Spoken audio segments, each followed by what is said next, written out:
क्या रूपाणी लगाएंगे बेड़ा पार? क्योंकि विजय रूपाणी पर ही अब उनके विधायकों ने आस लगाई है। दरअसल गुजरात में नए मुख्यमंत्री भूपेंद्र पटेल के शपथ ग्रहण के बाद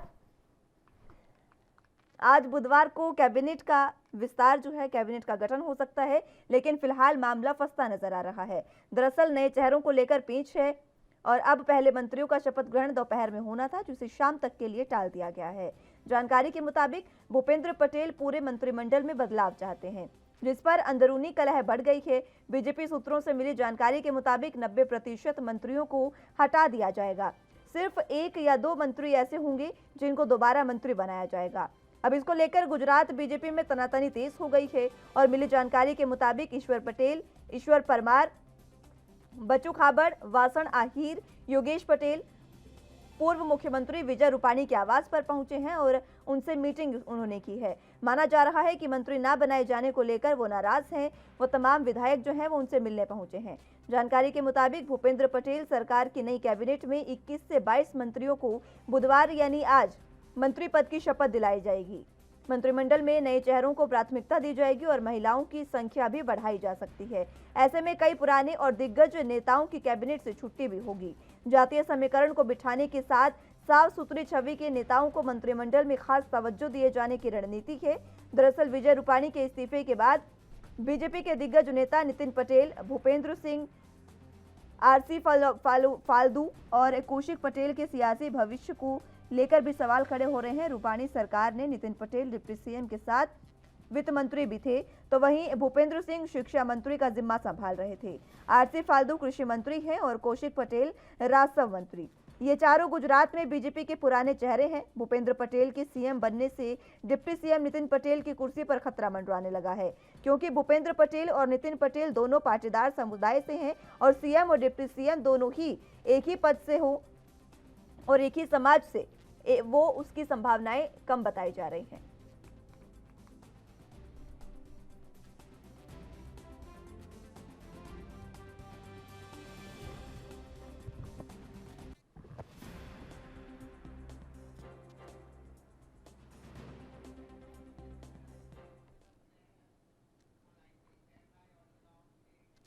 तो इसी पर ज्यादा जानकारी और हमारे साथ चर्चा करने के लिए विपिन शर्मा जी, पॉलिटिकल एक्सपर्ट, हमारे साथ जुड़ चुके हैं। विपिन जी, बहुत स्वागत है आपका एनबी न्यूज पर।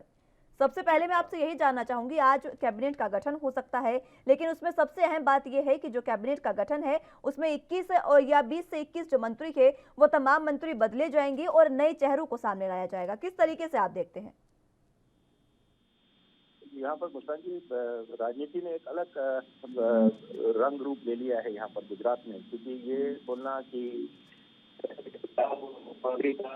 आती है, लेकिन उसके बाद एकाएक ये बताना कि 90% मंत्रियों का बदलाव चाहते हैं नए मुख्यमंत्री भूपेंद्र पटेल, तो ये इससे स्वाभाविक है यहाँ पर कि नाराजगी होगी। जो जिन मंत्रियों को हटाया जाएगा उनके स्थान पर दूसरों की नियुक्ति होगी, तो इसमें कोई शक शुमा नहीं है यहाँ पर कि नाराजगी भी होगी।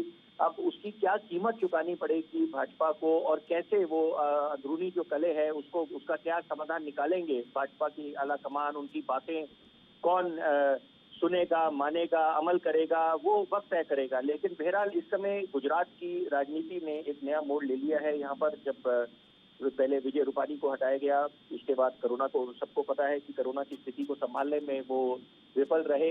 अपनी कोशिश उन्होंने पूरी करी, लेकिन मौत के आंकड़े अपने आप बहुत कुछ बयान कर रहे थे और जनता अच्छी खासी आक्रोशित थी। तो वो सब बातों को मद्देनजर रखते हुए कि एक सही समय पे आला कमान की तरफ से ये दिशा निर्देश हुए और मुख्यमंत्री का बदलाव हुआ, भूपेंद्र पटेल आए। लेकिन अब मुद्दा यह है कि पाटीदार समुदाय से ही दो लोग एक साथ कैसे सत्ता पे रहेंगे, कुर्सी पे रहेंगे। आपने देखा कि नितिन पटेल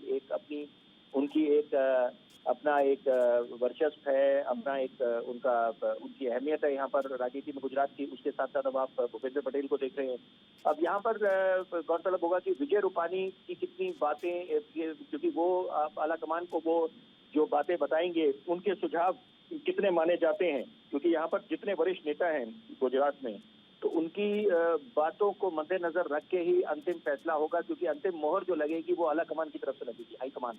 और यहाँ पर क्योंकि अमूमन देखा जाता है कि जब चुनाव होते हैं, चुनाव के पहले जो प्रत्याशी होते हैं या कैसे कि किनकी नियुक्ति होती है जब उम्मीदवारों को टिकटें नहीं मिलती, जो बड़े प्रत्याशी होते हैं जिनकी बड़ी प्रबल संभावना होती है, तो वो फिर हताश हो जाते हैं। हताश होकर कई संभावनाएं उनके सामने होती हैं कि क्या वो दूसरी तरफ रुख कर जाए विपक्ष की तरफ, या बागी बन जाए, इंडिपेंडेंट होकर निर्दलीय होकर चुनाव लड़े। तो ये तमाम बातें हैं। अब चुनाव भी सर पर है अगले वर्ष, और गुजरात के चुनाव निश्चित बात है वो एक सेमीफाइनल की तरह उसका मायने होंगे, क्योंकि 2024 का जो बड़ा वाला चुनाव लोकसभा का, तो बहुत कुछ इससे तय होगा कि गुजरात की क्या स्थिति है। उत्तर प्रदेश में भी चुनाव है, और तो ये बहुत आज का जो दिन है बहुत अहमियत रखता है। सिर्फ गुजरात की राजनीति में वो बहुत कुछ तय करेगा, क्योंकि अगर यहाँ पर कुछ मंत्री बागी हो जाते हैं और आपस में, अपने पंजाब में देखिए, ज्यादा दूर जाने की आवश्यकता नहीं, पंजाब की बात करें, वहां पर उनको प्रदेश अध्यक्ष नियुक्त कर दिया गया नवजोत सिंह सिद्धू को, लेकिन अभी भी वहां पर जो घमासान है वो थमने का नाम नहीं लेता।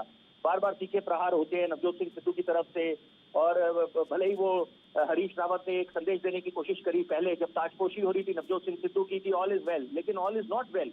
ये बिल्कुल समझने वाले सब समझते हैं, और जो जान के अनजान मना रहे हैं उसके लिए क्या कहना। लेकिन बहरहाल अभी गुजरात में सारी नजरें इस समय गुजरात में जो मंत्रिमंडल को लेकर उस पर टिकी हुई हैं कि क्या अब सूरत हाल बनते हैं यहाँ पर, और क्या नई तस्वीर उभर के आती है। बात ये है, देखिए आगे नवंबर से दिसंबर के बीच में 2022 में गुजरात में चुनाव होंगे। मात्र 15 महीने इन चुनावों में रह गए हैं, विधानसभा चुनावों के लिए। ऐसे में अगर अब जिस तरीके से सीएम बदले गए और उसके बाद अगर मंत्रियों को हटाया जाता है, 1 या 2 पहले के मंत्री रखे जाएंगे, ऐसे कयास लगाए जा रहे हैं। अगर ये तमाम चीजें होती है तो कहीं ना कहीं गुटबाजी और आपसी कलह, अंतर कलह भी बीजेपी में भी देखने को मिल सकती है। और मात्र चुनावों से 15 महीने पहले अगर ये देखने को मिलता है गुटबाजी, तो वाकई कहीं ना कहीं खामियाजा भुगतना पड़ सकता है बीजेपी को। शुमा नहीं है इसमें। और आप ही की बात से प्रेरणा लेते हुए आपने जो बात बोली अभी, देखिए कांग्रेस और गुटबाजी एक ही सिक्के के 2 पहलू कहे जाते हैं, और कांग्रेस में तो रिवाइव रही है गुटबाजी की, खेमे बन जाते हैं अलग अलग। आप राजस्थान की बात करें, मध्य प्रदेश की बात करें, कोई ना कोई तो कारण रहा होगा कि ज्योतिरादित्य सिंधिया जो इतने युवा नेता हैं, इतना उनका योगदान है मध्य प्रदेश में, और कांग्रेस में उन्होंने जो योगदान दिया, लेकिन वो बागी हुए, वो दूसरी तरफ रुख करके भाजपा की तरफ। तो यहाँ पर वही बात अगर भाजपा में भी होती है तो फिर क्या अंतर रहा भाजपा और कांग्रेस में। और यहाँ पर अब ये देखिए वक्त तय करेगा, और कुछ ही चंद घंटों में, आजकल में बिल्कुल तस्वीर साफ हो जाएगी कि कौन कौन हताश होके, क्या वो प्रधानमंत्री मोदी पे और गृह मंत्री अमित शाह पे अपना पूरा भरोसा जताते हुए अगर उनकी बात मानते हैं। क्योंकि ये भी अच्छा, इस बात को आप नकार नहीं सकते यहाँ पर कि आरएसएस राष्ट्रीय स्वयंसेवक उनसे नाराज था विजय रूपानी से, क्योंकि जो बातें आ रही थी, ये तो हम लोग को अनुमान लगा सकते हैं, क्योंकि जो सुझाव लेके हर कोई जाता था, उनके खुद के विधायक जाते थे विजय रूपानी के पास, तो उसको नजरअंदाज कर दिया जाता था। कुछ ना कुछ तो कारण रहा होगा कि अगर बदलाव हो रहा है, और जनता भी अच्छी खासी आक्रोशित थी।